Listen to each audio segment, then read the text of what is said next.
Pour paraphraser Zecharia Sitchin, nombre de savants n'ont en fait aucune idée de l'identité des Sumériens, de leur origine et surtout du comment et du pourquoi de la naissance et de l'éclosion de cette civilisation qui s'est installée à peu de choses près là où se trouve l'Irak actuel.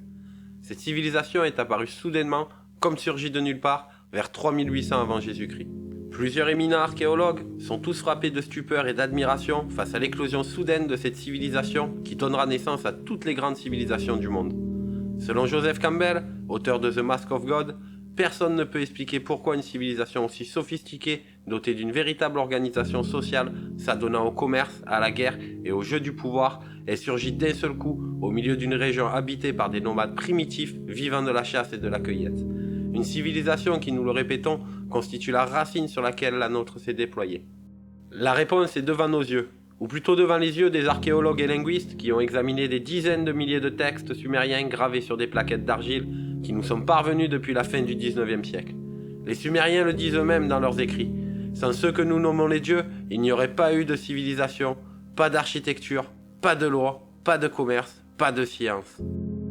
Zecharia Sitchin, un célèbre auteur et chercheur d'origine azerbaïdjanaise, qui est né le 11 juillet 1920 à Bakou et mort le 9 octobre 2010 à New York, se fera mondialement connaître pour sa théorie sur l'origine de l'humanité et sa théorie des anciens astronautes ou des extraterrestres nous auraient visités par le passé.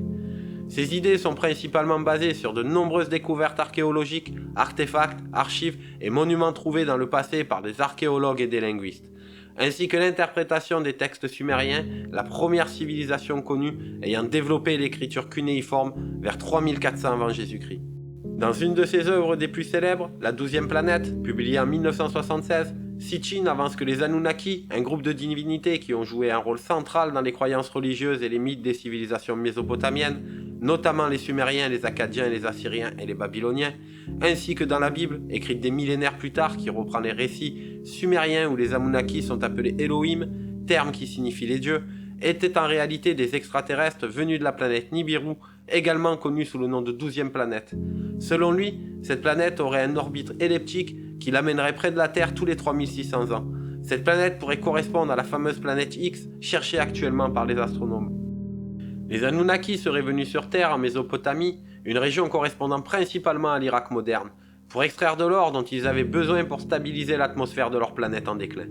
Cependant, ils ont rapidement réalisé que l'extraction de l'or était une tâche laborieuse et épuisante. Les Anunnaki auraient alors créé une espèce d'ouvriers en croisant leurs gènes avec ceux d'hominidés locaux. Le résultat de cette manipulation génétique fut la création de l'espèce humaine, conçue pour être une main-d'œuvre servile. Les humains étaient utilisés comme des esclaves pour travailler dans les mines d'or et pour servir les Anunnaki dans diverses tâches. Certains Anunnaki ont enseigné aux humains les bases de la civilisation, comme l'agriculture, la métallurgie, les mathématiques et l'écriture. Les premières grandes civilisations humaines, comme les Sumériens, les Égyptiens et les Babyloniens, ont ainsi été influencées par les connaissances et les technologies des Anunnaki. Au fil du temps, des conflits ont éclaté parmi les Anunnaki et ces conflits se sont reflétés dans les relations entre les différentes civilisations humaines qui leur étaient loyales.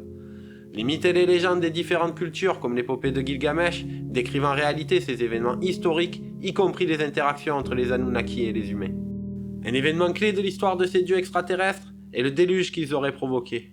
Leur chef suprême, mécontent de la manière dont les humains se comportaient et se multipliaient, aurait décidé de provoquer un déluge pour détruire l'humanité. Après le déluge, les Anunnaki ont décidé de laisser l'humanité se reconstruire et se développer de manière plus indépendante, tout en continuant à surveiller et à guider discrètement leur évolution. Ils auraient également contribué à la construction de structures mégalithiques complexes telles que les pyramides égyptiennes et Stonehenge, en utilisant leur technologie avancée. Au fil du temps, les Anunnaki sont devenus de plus en plus distants et leur présence sur Terre s'est estompée. Les humains ont commencé à les adorer comme des dieux et à créer des religions et des mythes basés sur leur interaction avec ces êtres. Ainsi, les récits bibliques, les mythes grecs, les légendes sumériennes et les autres traditions religieuses du monde entier seraient en réalité des témoignages déformés de l'histoire des Anunnaki et de leur influence sur l'humanité. Les archives sumériennes précisent que les Anunnaki étaient très grands, les femmes avaient une taille de 3 mètres à 3 mètres 50 et les hommes de 4 à 5 mètres. Leur espérance de vie était d'environ 500 000 années terrestres, puis ils mouraient comme tout le monde. Les temples consacrés à ces dieux ne sont pas décrits comme des lieux de culte, mais des résidences temporaires où les Anunnaki venaient séjourner. Les Sumériens venaient leur demander conseil, voire même des jugements en cas de litige entre cités ou personnes. Ce sont encore eux qui nommaient les chefs, ayant le pouvoir législatif et exécutif en leur nom. Dans le panthéon des nombreux dieux Anunnaki, Il y en a 12 principaux, aidés par une kyrielle de dieux inférieurs considérés comme serviteurs, officiers, scientifiques, bâtisseurs ou ouvriers. Parmi ces dieux, 4 participèrent activement à la création et à la destinée de l'humanité. Anu, le dieu suprême du ciel, considéré comme le père des dieux, Anu est également connu sous le nom de An et est l'une des divinités les plus importantes de la mythologie sumérienne. Anu est considéré comme le dieu suprême du ciel et le père des dieux et le chef des Anunnaki. Il est celui qui créa l'Éden et mena l'expédition sur Terre. En tant que tel, il détient une position élevée dans la hiérarchie divine. Il est associé à la royauté, à l'autorité et à la justice. Il est également considéré comme le garant de l'ordre cosmique. Anu fait partie d'une triade de dieux supérieurs, aux côtés de ses fils Enlil, le dieu de l'air et des tempêtes, et Denki, le dieu de la sagesse et de la magie et de l'eau douce. Anu est également le père de nombreux autres dieux dont Inanna, la déesse de l'amour et de la guerre, et Utu, le dieu du soleil et de la justice. Anu et son épouse Antu résidaient dans une demeure céleste. Lorsque Anu venait sur Terre, les textes soulignent la nécessité de l'édification d'une demeure et d'un temple, suivant des instructions architecturales très précises et tout un protocole d'accueil. Ces constructions seront nommées par les Sumériens la maison qui sert à descendre des cieux, ce qui pourrait faire penser à des astroports. Anu n'était pas souvent représenté dans l'art mésopotamien, et ses attributs iconographiques sont relativement rares et obscurs. Cependant, il y a quelques éléments associés à sa représentation. Anu est souvent représenté sous la forme d'une étoile à 8 branches, appelée étoile d'Anu ou Dingir en sumérien. Cette étoile symbolise sa divinité et son autorité sur les cieux. La tiare, un type de couronne portée par les rois sumériens et les dieux, symbolisait le pouvoir et l'autorité et la puissance d'Anu. La tiare est l'ancêtre des couronnes que porteront tous les rois. Le culte d'Anu était largement répandu dans l'ancienne Mésopotamie, avec des temples et des sanctuaires dédiés à sa vénération dans des villes telles qu'Uruk, Nippur, Ur et Assur. Des rituels et des offrandes étaient effectués en son honneur, dans l'espoir d'obtenir sa protection et ses bénédictions. Au fil du temps, Anu a été progressivement supplanté par Enlil, puis par Marduk, reléguant son rôle à celui d'une métaphore pour désigner les cieux. Cette diminution d'importance est souvent attribuée au déclin de la ville d'Uruk, où se trouvait son principal lieu de culte. Enlil, le dieu de l'air et des tempêtes. Enlil occupe une position importante dans la hiérarchie des Anunnaki. Il est le fils d'Anu et de Ki et le frère d'Enki. Il deviendra roi des dieux Anunnaki suite à la chute de son père. Il est le responsable de la mission sur Terre. Dans la cosmologie sumérienne, Enlil est considéré comme le dieu de l'atmosphère, occupant l'espace entre le ciel, la résidence du dieu Anu, et le monde inférieur, résidence du dieu Enki. En tant que tel, il règne sur l'espace des humains, ce qui renforce sa position de divinité suprême. Enlil possède les tablettes de la destinée sur lesquelles est gravé le sort de l'humanité. Il préside également à l'assemblée des dieux qui fixe les destinées du monde. Dans un sens plus large, il est aussi le dieu de l'esprit qui permet aux êtres de vivre. Enlil est associé à la ville de Nippur où se trouve son principal lieu de culte. Son temple à Nippur est appelé Maison Montagne, tandis qu'Enlil lui-même est souvent surnommé Grande Montagne. Ce lien avec la montagne vient des monts Zagros, à l'est de la Mésopotamie, où il aurait établi une de ses résidences terrestres. Dans les mythes mésopotamiens, Enlil est décrit comme étant à la fois puissant, colérique, manipulateur et cruel. Enlil est également le père de plusieurs autres dieux, dont Ninurta et Nana. Comme la plupart des Anunnaki, il est représenté comme un homme géant, portant une barbe qui symbolise la maturité et la sagesse. Vêtu de vêtements de cérémonie tels qu'une longue robe ou un manteau. Portant une coiffe à cornes, comme de nombreux autres dieux mésopotamiens, Enlil pouvait être représenté portant une coiffe à cornes, qui est le symbole de divinité et de pouvoir dans l'art mésopotamien. Un texte appelé l'hymne à Enlil relate les règles données sur Terre par Enlil. En des temps reculés, il a laissé des instructions précises pour toutes choses, toutes sortes de modes d'emploi, afin qu'on exécute partout ses ordres. Sur les tablettes cissant ces ordres, il est écrit que nulle ville ne serait construite, nulle colonie ne serait fondée, nulle étape ne serait bâtie, nul parc à moutons dressé, nul roi ne serait élevé et nul grand prêtre né. En somme, Enlil voulait contrôler et réduire le développement de l'humanité. Enki, le dieu de la sagesse, de la magie, de l'eau douce, de la fertilité et de la connaissance. Enki, le fils d'Anu et de Ki, est le frère d'Enlil. Il est avec sa compagne Ninursag, le créateur et le protecteur de l'humanité. Il est donc l'Anunnaki qui a créé l'homme. Il était responsable de l'extraction de l'or et le chef des scientifiques Anunnaki. Selon les textes sumériens, Enki et Ninursag travaillèrent ensemble pour créer l'humanité à partir d'argile fertile de l'Apsu, la nappe d'eau douce qui entoure la Terre. Il a instruit l'humanité dans l'artisanat, les mathématiques, l'astronomie, la philosophie, la médecine, la magie et dans de nombreux autres domaines, favorisant ainsi le développement et la prospérité de la civilisation. Enki est donc un guide pour l'humanité, nous montrant comment vivre et prospérer dans ce monde créé par les dieux. Dans le mythe d'Utnapishtim, Enki révèle à Utnapishtim le plan d'Enlil pour détruire l'humanité par un déluge. Grâce à cette révélation, Utnapishtim construit une arche pour sauver sa famille et les animaux. permettant ainsi à l'humanité de survivre et de prospérer après le déluge. Ce mythe démontre la compassion et la protection d'Enki envers l'humanité. Sa bienveillance et son enseignement ont permis à l'humanité de survivre, de grandir et de prospérer. Après le déluge, il aurait asséché les marais du golfe Persique pour les remplacer par des terres fertiles, ce qui aurait favorisé le redémarrage de la civilisation humaine. La résidence terrestre d'Enki se trouve dans la ville d'Eridu, située à l'extrémité méridionale du pays de Sumer dans le golfe Persique. Sa demeure s'appelle les Uap, ou maison de l'Apsu, près de laquelle s'élève un arbre merveilleux, un King's Canoe, noir, avec des racines qui plongent jusqu'au centre du monde souterrain et dont le feuillage a l'éclat du lapis lazuli, qui projette aux alentours une ombre épaisse comme celle d'une forêt profonde. Ninursag, la déesse de la terre, de la fertilité et de la création. Ninursag, également connue sous le nom de Nina, est l'épouse d'Enki et la mère originelle de l'humanité. Elle aurait porté en son ventre le premier humain créé par Enki. En tant que déesse de la terre, Ninursag est étroitement liée à la nature et à la croissance des plantes et des cultures. Elle est souvent invoquée pour assurer la fertilité des terres et les récoltes abondantes. En tant que telle, elle est une figure importante pour les anciens peuples agricoles de Mésopotamie. Elle serait aussi l'Anunnaki qui supervisait la gestion de l'Éden. À côté de ces 4 dieux, il y a d'autres dieux majeurs tels que Inanna, la déesse de l'amour, de la beauté et de la guerre, Utu, le dieu du soleil et de la justice, Nana, le dieu de la lune, Ninlil, la déesse de l'air, l'épouse d'Enlil, Ninurta, le dieu de la guerre, de la chasse, de l'agriculture et le fils d'Enlil, Marduk, le dieu suprême de la civilisation babylonienne, associé à la création, la sagesse et la justice, Nergal, le dieu de la guerre, de la destruction, de la mort et des mondes souterrains, et Ereshkigal, la déesse de la guerre, de la mort et la reine des mondes souterrains. Les dieux Anunnaki possèdent des caractéristiques étonnamment similaires à celles des êtres humains en termes de personnalité et de comportement. Bien qu'ils soient considérés comme des entités divines et puissantes, ils partagent avec nous une gamme d'émotions et des traits de caractère qui les rendent plus accessibles et compréhensibles. Ces dieux extraterrestres sont souvent décrits comme étant animés par des sentiments tels que l'amour, la jalousie, la colère et la compassion. Ils sont confrontés à des dilemmes moraux et à des défis. Leurs relations les uns avec les autres sont marquées par des alliances, des rivalités, des guerres et des intrigues, tout comme les interactions humaines. Après tout, n'avons-nous pas été créés à l'image des dieux ? Après cette sommaire présentation, il est maintenant temps de découvrir l'histoire des dieux Anunnaki et la création de l'homme.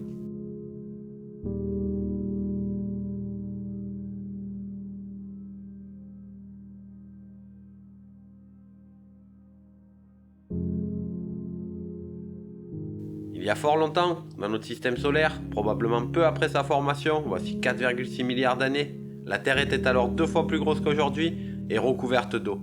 Elle s'appelait Tiamat et orbitait entre Mars et Jupiter.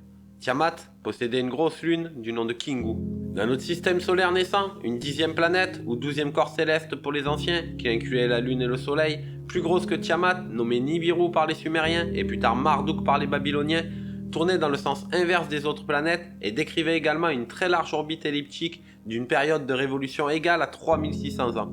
Elle passait entre Mars et Jupiter et son orbite n'était pas dans le plan de l'écliptique, le plan orbital des autres planètes. L'Enuma Elish, un texte sacré babylonien, précise que Nibiru était une planète nomade qui à l'origine orbitait autour de l'étoile Némésis, qui serait une étoile naine binaire à notre Soleil. Nibiru fut propulsé vers notre système solaire et capturé suite à un événement cosmique de nature inconnue. Sa trajectoire via Neptune et Uranus aurait suivi un mouvement effectué dans le sens des aiguilles d'une montre, à l'inverse du sens de rotation des autres planètes tournant autour du Soleil. Les effets gravitationnels combinés à ces autres planètes auraient alors dévié Nibiru vers le centre du système solaire en pleine formation. Il y a 4,5 milliards d'années, Nibiru s'approcha si près de l'orbite de Tiamat qu'une de ses lunes entra en collision avec l'ancêtre de notre Terre, la coupant en deux. La partie supérieure intacte de Tiamat ainsi que sa lune furent déplacées sur une nouvelle orbite entre Mars et Vénus pour devenir, après un nouvel équilibre et reconstruction géologique, notre Terre et notre lune telle que nous la connaissons aujourd'hui. L'autre partie de Tiamat aurait été réduite en 1000 morceaux pour devenir, selon les Sumériens, le bracelet martelé que nous appelons la ceinture d'astéroïdes entre Mars et Jupiter. À ce propos, les astronomes ont repéré des trouées importantes à l'intérieur de la ceinture d'astéroïdes d'un diamètre de l'ordre du million de kilomètres qu'on explique par des phénomènes de résonance avec Jupiter, mais que l'on pourrait également justifier par l'orbite d'un important corps planétaire qui l'aurait traversé. La vie semble s'être épanouie rapidement sur Nibiru, probablement après la catastrophe, aboutissant à une civilisation extraterrestre nommée Anunnaki pour les Sumériens et les Néphilim pour les Babyloniens et plus tard les Hébreux. Il y a environ 450 000 ans, les Anunnaki durent impérativement solutionner un problème atmosphérique en liaison avec leur hiver très long. Leurs scientifiques ont alors imaginé de répandre de la poussière d'or dans la partie supérieure de leur atmosphère afin de profiter de son fort pouvoir émissif, permettant ainsi de maintenir une température suffisante à leurs besoins. Mais les gisements d'or présents sur Nibiru se sont rapidement révélés insuffisants pour les besoins de leur planète. Les Anunnaki, ayant une certaine maîtrise du voyage interplanétaire, décidèrent alors d'exploiter les ressources d'or présentes sur la planète Mars. Mais ces réserves se révélèrent aussi rapidement insuffisantes, ce qui provoqua des tensions et une guerre entre différentes factions Anunnaki. Il y a environ 432 000 ans, l'occasion d'obtenir davantage d'or se présente quand le roi Anunnaki Alalu, destitué de Nibiru et exilé sur Terre, découvre qu'il y a de l'or en abondance sur notre planète. Les tablettes décrivent les Anunnaki voyageant dans des vaisseaux spatiaux, laissant sortir des flammes à l'arrière de fusées de type roquette. Ces technologies nécessitaient que Nibiru soit suffisamment proche de la Terre pour faire le voyage entre les deux planètes. Le voyage entre les deux planètes suit donc le cycle de révolution de Nibiru et les Anunnaki ne pouvaient donc l'effectuer que tous les 3600 ans. Quand le nouveau roi de Nibiru, Anu, apprend qu'il y a de l'or en abondance sur Terre, il prend la tête d'une expédition accompagné par ses fils Enki et Enlil et d'autres membres de la famille royale ainsi que des scientifiques, des ouvriers et des militaires. Anu débarque au sud de la Mésopotamie, une région correspondant à l'Irak actuel avec environ 700 Anunnaki. Il établit la première colonie, la ville d'Eridu, qui veut dire maison loin de la maison. Les tablettes sumériennes citent les Anunnaki comme étant ceux descendus du ciel sur la terre. Anu confine alors l'ancien roi Alalu sur Mars. Sur une tablette sumérienne, il est écrit « Sur la grande montagne de Mars, ils ont sculpté avec des rayons l'image d'Alalu. Que son visage regarde pour toujours vers Nibiru, où il a régné, et vers la terre où il a découvert l'or. » Donc le fameux visage sur Mars serait la représentation du visage du roi Alalu. Les Anunnaki commencent la construction des établissements nécessaires à leur mission. Ayant besoin d'eau et de nourriture, ils créent alors l'Éden, qu'ils recouvrent de champs d'agriculture et d'élevage. Puis en explorant la terre entière, ils découvrent d'abondants gisements d'or au sud de l'Afrique. Ensuite, le roi Anu repart et laisse le commandement de la mission à Enlil, son héritier, tandis que Enki dirige les mines d'or dans l'actuel Zimbabwe. Des ouvriers Anunnaki, les dieux inférieurs comme les désignaient les Sumériens, creusèrent et exploitèrent les premières mines d'or, et des navettes furent mises en œuvre pour transférer l'or depuis le Zimbabwe vers Nibiru.